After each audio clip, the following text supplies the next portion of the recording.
नमस्कार, मैं Anand Jain, head of department electrical engineering, government polytechnic college Hanumangarh. हमारे सब्जेक्ट E203 इलेक्ट्रिकल इंजीनियरिंग में अल्टरनेटिंग करंट सर्किट्स को समझते हुए आज जानते हैं आरसी सर्किट को फेजर से बिना ड्राइंग बनाए मैथमेटिकली मैनिपुलेशन से किस तरह से एनालाइज करते हैं और समझते हैं कि रेजिस्टेंस और रिएक्टेंस किस तरह से कॉम्प्लेक्स इंपीडेंस जनरेट करते हैं और इंपीडेंस ट्रायंगल ही किस तरह से वोल्टेज फेजर डायग्राम बन जाता है। शुरू करते हैं। जब हमें अल्टरनेटिंग करंट सर्किट्स को एनालाइज करना होता है तो रेजिस्टेंस, इंडक्टर और कैपेसिटर अलग अलग कॉन्फ़िगरेशन में जुड़े हो सकते हैं। हमें उस सर्किट में अप्लाइड वोल्टेज और सर्किट के करंट के बीच में मैग्नीट्यूड रिलेशन और फेज डिफरेंस एंगल्स पता करने होते हैं और इस सारी कैलकुलेशंस को करने के लिए एक बहुत सिंपल और डायरेक्ट मेथड चार्ल्स स्टीमेंट्स ने दिया, जिसे हम फेजर मेथड कहते हैं, जिसमें हम एक फेजर ड्राइंग बनाकर अल्टरनेटिंग करंट सर्किट को बहुत आसानी से सॉल्व कर सकते हैं। आज की इस लर्निंग वीडियो में हम एक आरसी सीरीज सर्किट के लिए फेजर डायग्राम के पीछे जो मैथमेटिकल बेसिस है उसे समझते हैं। शुरू करते हैं। फेजर एक हॉरिजॉन्टल रियल नंबर एक्सिस और वर्टिकल इमेजिनरी नंबर एक्सिस से बने हुए कॉम्प्लेक्स प्लेन में एक रोटेटिंग वेक्टर है। फेजर डायग्राम में फेजर की ये जो लेंथ है वो साइनोसोडल अल्टरनेटिंग क्वांटिटी के मैग्नीट्यूड को रिप्रेजेंट करती है और जो फेजर की हॉरिजॉन्टल रेफरेंस लाइन से एंटी क्लॉकवाइज डायरेक्शन में जो एंगुलर पोजीशन है वो फेजर द्वारा अल्टरनेटिंग क्वांटिटी के फेज को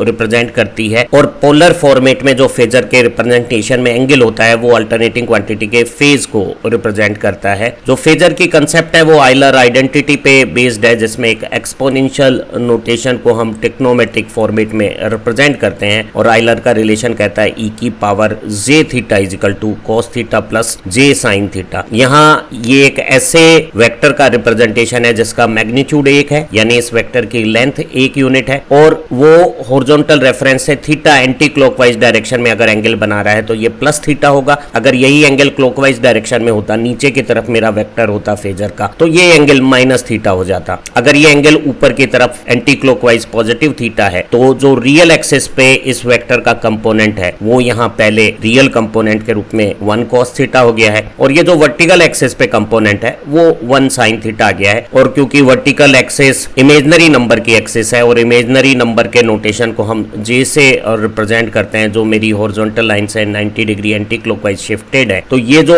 रिप्रेजेंटेशन है इसमें अगर थीटा टाइम का फंक्शन होता और थीटा की जगह हम ओमेगा टी लिखते, जहां ओमेगा एंगुलर फ्रीक्वेंसी है हमारे अल्टरनेटिंग सिग्नल की, तो ये वेक्टर समय के साथ अपनी एंगुलर पोजीशन बदलते हुए रोटेट करने लगता और ऐसे रोटेटिंग वेक्टर को ही हम फेजर कहते हैं। और इस फेजर का वर्टिकल एक्सिस पे कंपोनेंट एक साइनोसॉइडल टाइम वेरिएशन होता। यही फेजर अगर अपना मैग्नीट्यूड Im रखता तो आप देखिए जो वर्टिकल एक्सिस पे कंपोनेंट आ रहा है, इमेजिनरी पार्ट जो इस क्वांटिटी का है वो अल्टरनेटिंग साइनोसॉइडल क्वांटिटी का इंस्टेंटेनियस मैग्नीट्यूड है। ये जो एक्सपोनेंशियल नोटेशन है जिसमें Im इस फेजर का मैग्नीट्यूड है और ये e की पावर j ओमेगा t ये रिप्रेजेंटेशन है कि हॉरिजॉन्टल रेफरेंस से इस फेजर की वेक्टर लोकेशन अपनी एंगुलर पोजीशन को बदलेगी और जब ये बदलाव होगा तो जो वर्टिकल एक्सिस पे कंपोनेंट आएगा जिसके आगे j लिखा हुआ है वो साइनोसॉइडल इंस्टेंटेनियस मैग्नीट्यूड का रिप्रेजेंटेशन है। अगर कोई एक स्टैंडर्ड साइन वेव है जो t0 पे 0 इंस्टेंटेनियस मैग्नीट्यूड से शुरू होती है और इंक्रीज होके पॉजिटिव पीक पाके वापस डिक्रीज होके करंट है तो डायरेक्शन बदल रही है, वोल्टेज है तो पोलरिटी चेंज करती है और जैसा पॉजिटिव हाफ सेक्शन है वैसा ही नेगेटिव हाफ सेक्शन बना के एक साइकिल बनाती है और ये साइकिल्स रिपीट होती हैं। इस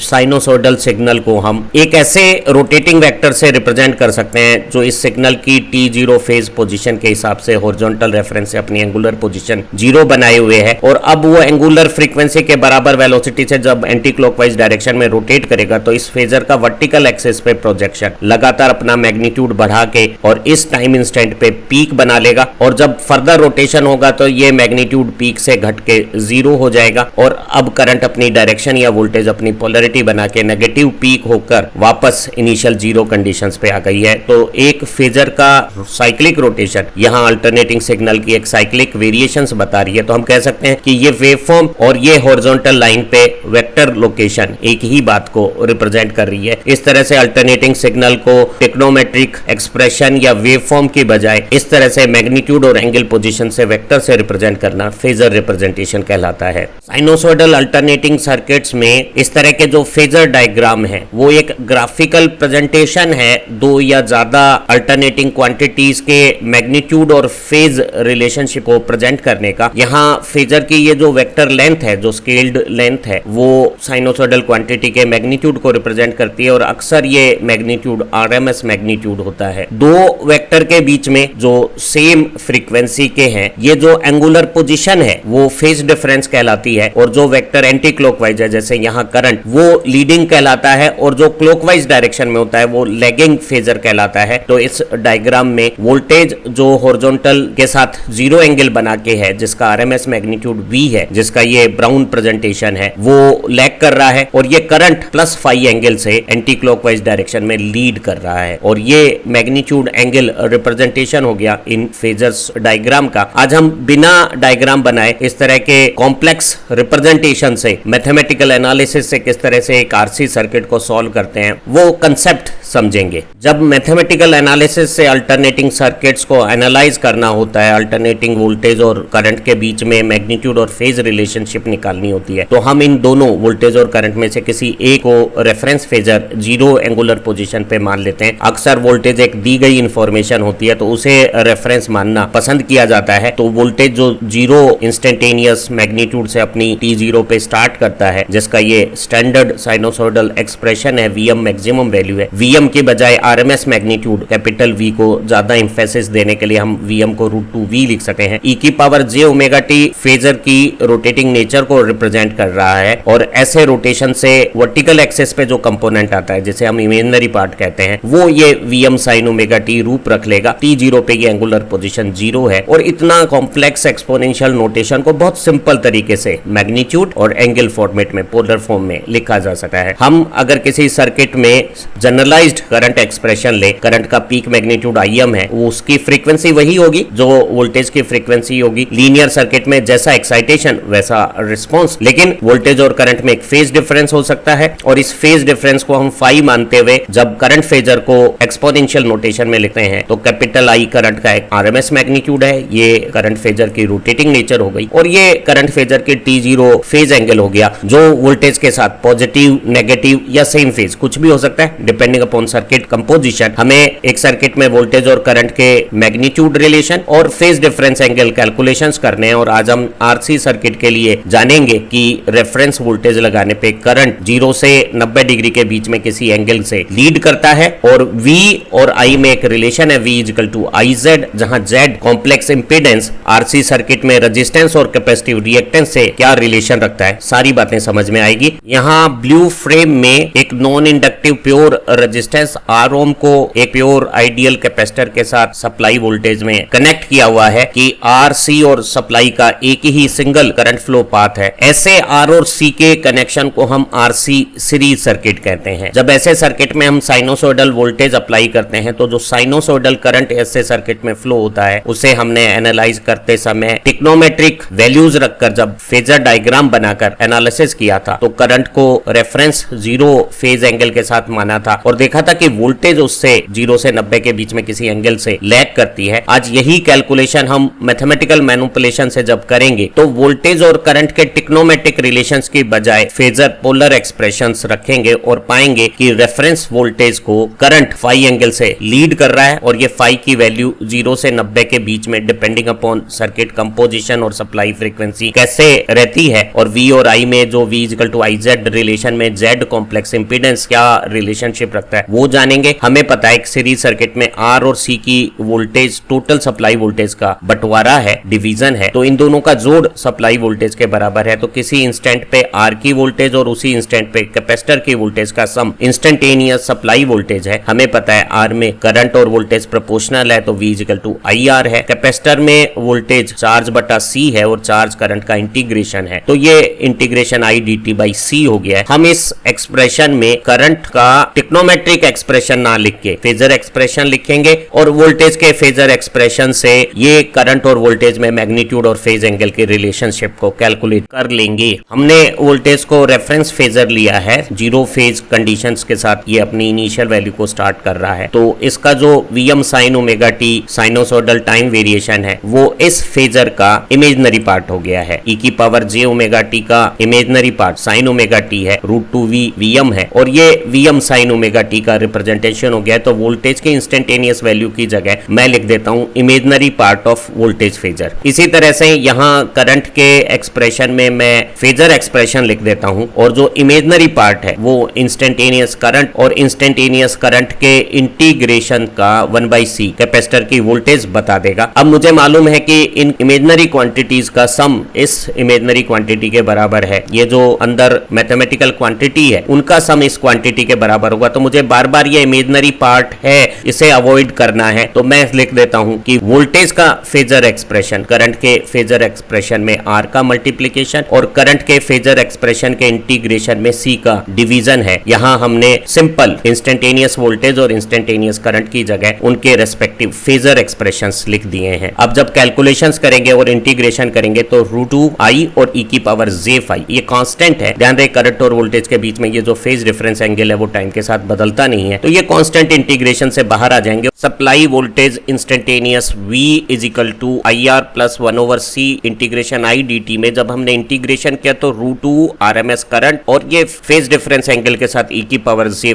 कांस्टेंट बाहर आ गए हैं और e की पावर j ओमेगा t को जब हम इंटीग्रेट करेंगे तो वो e की पावर j ओमेगा t आ जाएगी और ये जो t का मल्टीप्लायर j ओमेगा है वो इंटीग्रेशन में c के साथ नीचे यहाँ डिवीजन में आ जाएगा। एक इंटरेस्टिंग फैक्ट जानिएगा, जब हम L में करंट वोल्टेज रिलेशनशिप निकालते थे तो L की वोल्टेज L di/dt होती थी, तो वहां करंट का हम di/dt में डिफरेंशिएशन करते थे तो j ओमेगा वहां न्यूमरेटर में जो L था उसके साथ मल्टीप्लाई हो जाता था। हम कह सकते हैं कि L di/dt में I के डिफरेंशिएशन से जो j ओमेगा था वो L के साथ ऊपर मल्टीप्लिकेशन में आ गया है और 1/c इंटीग्रेशन i dt में ये जो j ओमेगा है वो इंटीग्रेशन के बाद डिनोमिनेटर में c के साथ नीचे आ गया है। अब अगर हम दोनों जगह करंट फेजर को कॉमन निकाल लेते हैं तो पहले से r और दूसरे से 1/j ओमेगा c जो टर्म कॉमन आई है उसे अगर हम वोल्टेज फेजर से डिवाइड कर देते हैं तो हमारे पास करंट फेजर आ जाता है। यहाँ 1/j को ऊपर नीचे j से मल्टीप्लाई करें तो यहाँ ऊपर j आ गया है और नीचे j² जो आया है j² को हम -1 अगर लिखे तो ये -j1/ωc हो जाएगा। यहाँ j नोटेशन होने के कारण 1/ωc जिसकी यूनिट ओम है उसे हम एक नया नाम दे देते हैं। रेजिस्टेंस की बजाय इसे हम रिएक्टेंस कहना शुरू कर देते हैं और ध्यान रहे j की मल्टीप्लिकेशन होने से इस xc की जो वेक्टर पोजीशन है वो r से 90 डिग्री शिफ्ट हो जाएगी और क्योंकि ये -j है तो ये क्लॉकवाइज डायरेक्शन में 90 डिग्री शिफ्ट हो जाएगा और इस रेजिस्टेंस और रिएक्टेंस के कॉम्बिनेशन को हम कॉम्प्लेक्स इंपीडेंस कहते हैं। हमने 1/ωc को एक नया नाम कैपेसिटिव रिएक्टेंस धारतीय प्रतिघात दे दिया है और इसके साथ यहाँ -j का जो मल्टीप्लिकेशन है r-jxc ये जो रेक्टेंगल रिप्रेजेंटेशन है इसे पोलर में रिप्रेजेंट किया तो ये हमारा कॉम्प्लेक्स इंपीडेंस है और ये इंपीडेंस एंगल है। आयलर की आइडेंटिटी कहती है e की power j theta cos theta plus j sin theta होता है। अब यहाँ थीटा की मैग्नीट्यूड नेगेटिव आएगी तो cos थीटा तो पॉजिटिव मल्टीप्लायर होगा और z cos थीटा r हो जाएगा, लेकिन sin थीटा का नेगेटिव साइन आएगा और z sin थीटा xc हो जाएगा। ध्यान रहे जब हम RL सर्किट कर रहे थे तो यहाँ XL आया था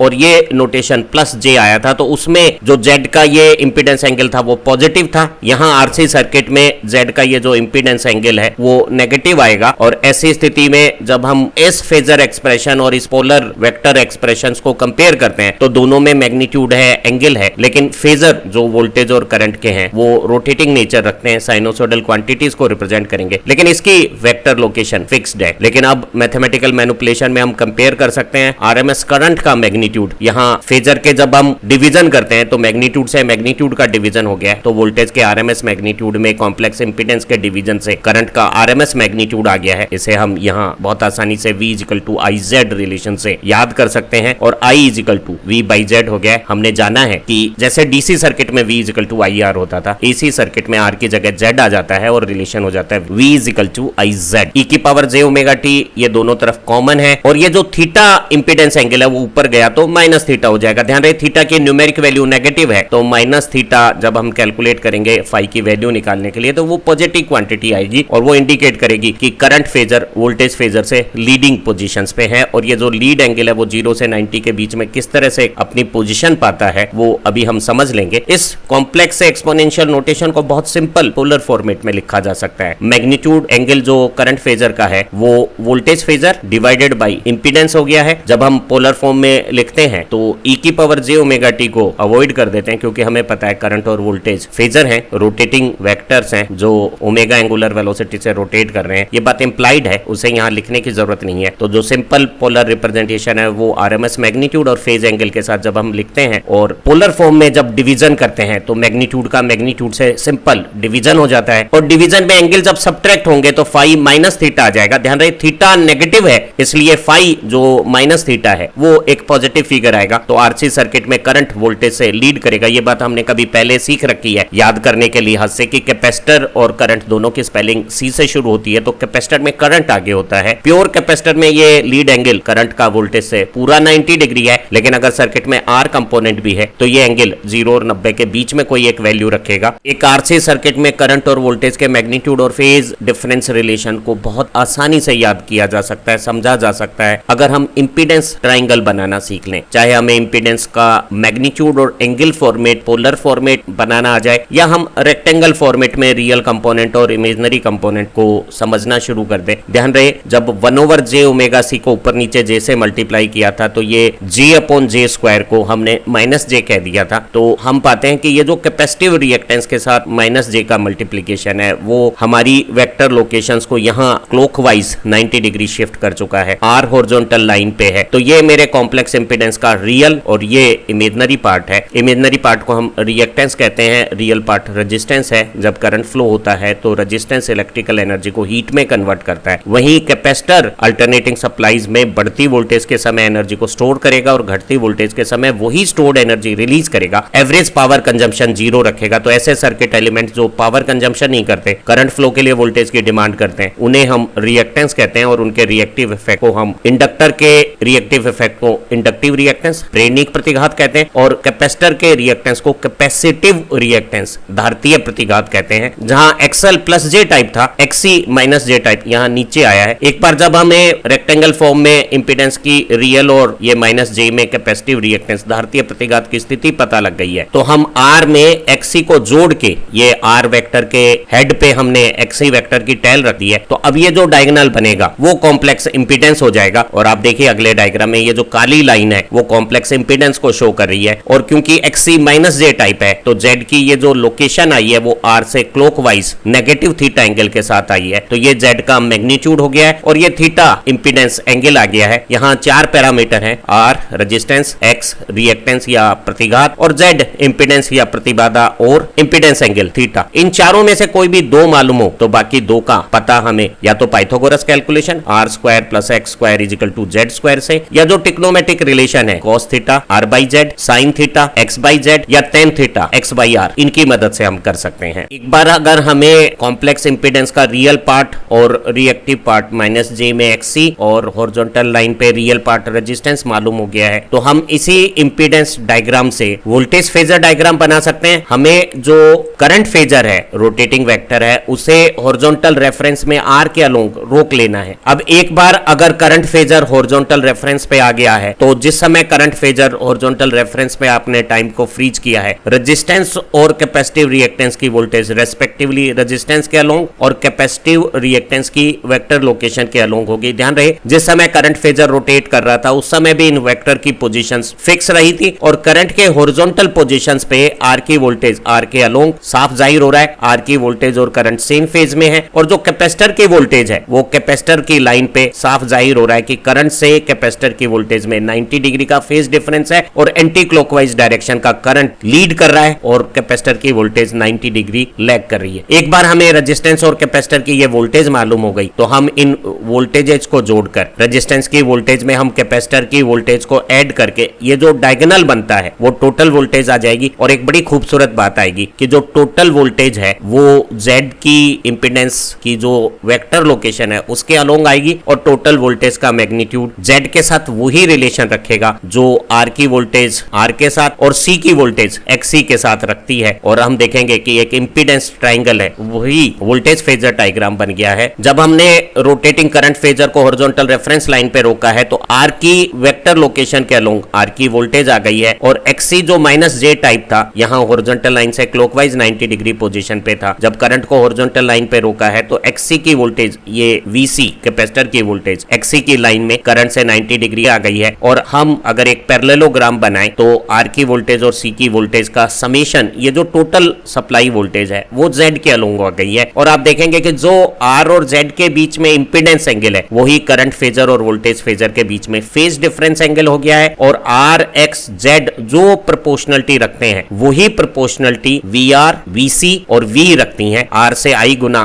VR, XC से I गुना IXC VC और Z से I Guna IZ supply voltage. तो यही impedance triangle proportional voltage phasor triangle हो गया है। कभी हम बाद में पाएंगे कि वोल्टेज से करंट के मल्टीप्लिकेशन से भी ये ट्रायंगल फाई एंगल रोटेट हो जाएगा, लेकिन प्रोपोर्शनल शेप रिलेटिव पोजीशन यही रहेगी और ये पावर डायग्राम हो जाएगा जहां R की पोजीशन के अलोंग रियल पावर P आएगी, जो XC या XL होते हैं उनकी लाइन के अलोंग रिएक्टिव पावर Q आती है जिसे हम वोल्ट एम्पियर रिएक्टिव में मेजर करते हैं। और Z के along current power volt ampere voltage और करंट का प्रोडक्ट आता है। तो इंपीडेंस ट्रायंगल ही वोल्टेज फेजर ट्रायंगल या पावर ट्रायंगल बन जाता है। हमें एक RC सर्किट में प्योर रेजिस्टेंस 50 ओम और एक प्योर कैपेसिटर 100 माइक्रोफैरड के सीरीज में कनेक्ट दिए हुए हैं जिन्हें हमने 100 वोल्ट 50 हर्ट्ज की सप्लाई से जोड़ा है। सर्किट का इंपीडेंस करंट और वोल्टेज के बीच में फेज एंगल, रेजिस्टेंस और कैपेसिटर के अक्रॉस वोल्टेजेस की कैलकुलेट करनी है। तो जब हमें फैरड में कैपेसिटर दिया हो तो हमें कैपेसिटिव रिएक्टेंस ओम में 1/ओमेगा C फॉर्मूले से निकालना है। ओमेगा यहाँ 2 पाई f है, f हर्ट्ज फ्रीक्वेंसी है, ओमेगा रेडियन पर सेकंड एंगुलर फ्रीक्वेंसी है। 50 हर्ट्ज के लिए ये 100 पाई 314 रेडियन पर सेकंड हो गया है। 100 माइक्रोफैरड का ये जो माइक्रो का 10 की पावर -6 है वो न्यूमरेटर में 10 की पावर +6 हो गया है। ये 250 100 हो गया है, 100 और मल्टीप्लाई किया तो 10 की पावर 4, ये 100 अपॉन पाई हो गया है। 100 अपॉन पाई रफली 32 ओम हमारी आंसर आ गई है। एक बार जब R और X दोनों मालूम हो गए हैं तो हमें पता है कि R हॉरिजॉन्टल लाइन पे होता है, XC -J वर्टिकल लाइन पे होता है और Z उनकी पाइथागोरस कैलकुलेशन है, सिंपल कैलकुलेशन नहीं है। और 50 ओम और 30 ओम का पाइथागोरस कैलकुलेशन Z को 59.4 ओम दे देगा। एक बार आपको RMS वोल्टेज और Z मालूम है तो I = V/Z से RMS करंट 100 में 59.4 का डिवीजन करके RMS वोल्टेज ये 100 वोल्ट दी हुई है, हमारा करंट आ गया है 1.684 एम्पियर। हम करंट कैलकुलेट कर चुके हैं 1.684 और इस इंपीडेंस ट्रायंगल में जहां R 50 ओम और XC 32 ओम हमने कैलकुलेट किया, उनकी अगर पोजीशन हॉरिजॉन्टल लाइन पे और -J लाइन पे हम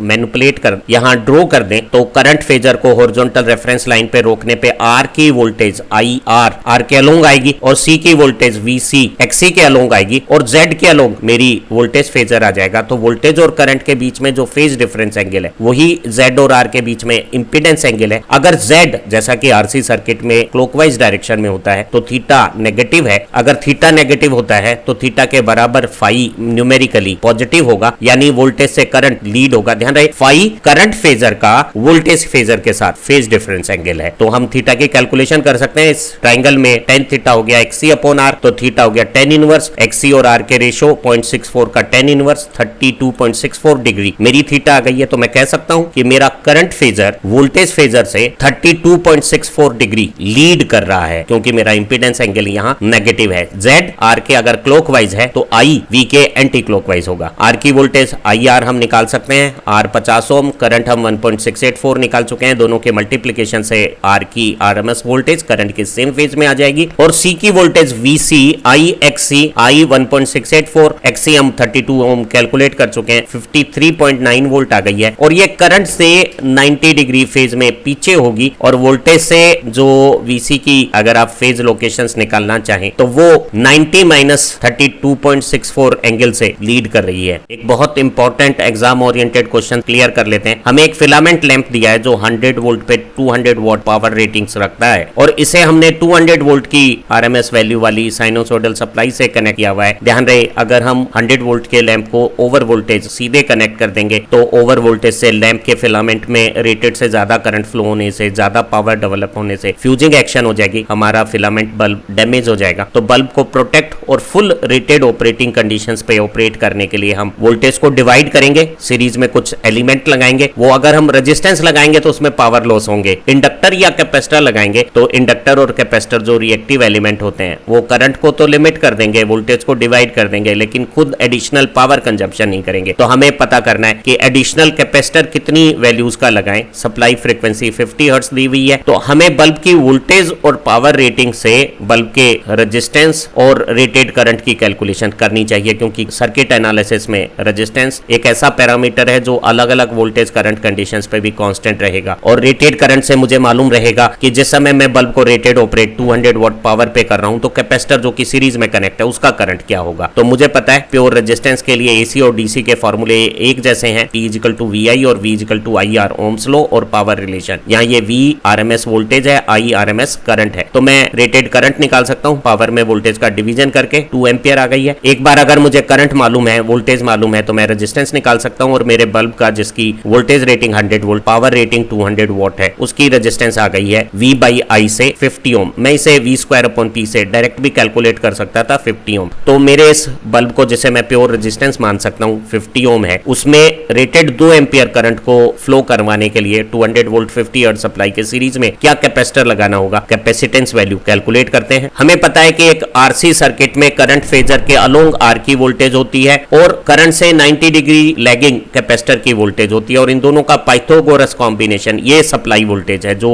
मुझे 200 वोल्ट दी हुई है। मुझे लैंप के अक्रॉस 100 वोल्ट चाहिए, लैंप प्योर रेजिस्टेंस जैसा है, तो मुझे कैपेसिटर की वोल्टेज यहाँ पाइथागोरस कैलकुलेशन से मैं कैलकुलेट कर सकता हूँ। वीसी को मैं सप्लाई वोल्टेज और आर की वोल्टेज के स्क्वायर के डिफरेंस का रूट ले सकता हूँ। सप्लाई वोल्टेज 200 है, आर की वोल्टेज 100 है, तो ये स्टैंडर्ड एक 1√32 पेयर हो गया है। और कैपेसिटर की वोल्टेज 100√3 वोल्ट 173.2 वोल्ट आ गई है। क्योंकि फिलामेंट बल्ब और कैपेसिटर दोनों सीरीज में है, तो जो बल्ब का रेटेड करंट है 2 एम्पियर वही कैपेसिटर का करंट हो जाएगा। कैपेसिटर की वोल्टेज वीसी हम 173.2 पाइथागोरस कैलकुलेशन से कर चुके हैं कैलकुलेट। कैपेसिटर का करंट भी 2 एम्पियर है, तो कैपेसिटिव रिएक्टेंस XC आ गया है 86.6 ओम। अगर हमें कैपेसिटिव रिएक्टेंस 1/ω/C है, तो हम C को और XC को अगर साइड चेंज करते हैं तो कैपेसिटेंस का फॉर्मूला XC के साथ ये रूप रख लेगा। यहाँ ओमेगा रेडियन पर सेकेंड में एंगुलर फ्रीक्वेंसी है, उसे हर्ट्ज फ्रीक्वेंसी में हम कन्वर्ट कर सकते हैं। F की जगह 50 और XC की जगह 86.6 ओम रखेंगे, तो ये कैलकुलेशंस आएगी 36.75 × 10⁻⁻6 फेरेड। 10⁻⁻6 फेरेड को मैं माइक्रो फेरेड कह सकता हूं। तो अगर इस फिलामेंट बल्ब के 100 वोल्ट 200 वाट रेटिंग के बल्ब के अक्रॉस अगर मैं 36.75 माइक्रो फेरेड का कैपेसिटर सीरीज में लगा देता हूं, तो 200 वोल्ट 50 हर्ट्ज की सप्लाई पे भी ये रेटेड ऑपरेट करेगा। उम्मीद है एक स्टैंडर्ड टेक्स्ट मटेरियल का इफेक्टिव प्रेजेंटेशन आपकी सब्जेक्ट अंडरस्टैंडिंग को इंप्रूव कर रहा है। इस नॉलेज को अपने दोस्तों के साथ शेयर कीजिएगा, क्योंकि ज्ञान बांटने से बढ़ता है। फिर मिलते हैं इतनी ही खूबसूरत पावरफुल वीडियो लेसन के साथ। Thank you very much.